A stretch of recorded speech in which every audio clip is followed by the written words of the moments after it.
ધારી તાલુકાના જલજીવડી ગામે 7 વર્ષની બાળકી ઉપર દીપડાએ કર્યો હુમલો। ઘર પાસે રમતી દીકરી ઉપર દીપડાનો હુમલો।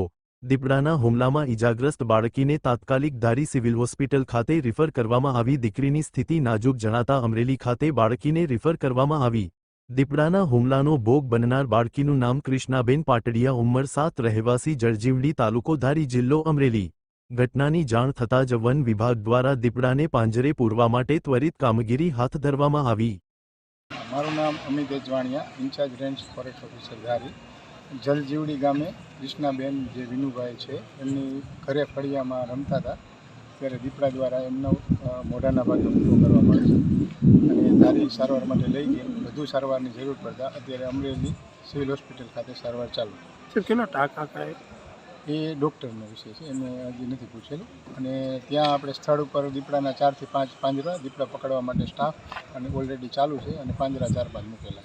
બાળકની ઉંમર કેટલી હશે? બાળકની ઉંમર 7 થી 8 વર્ષની।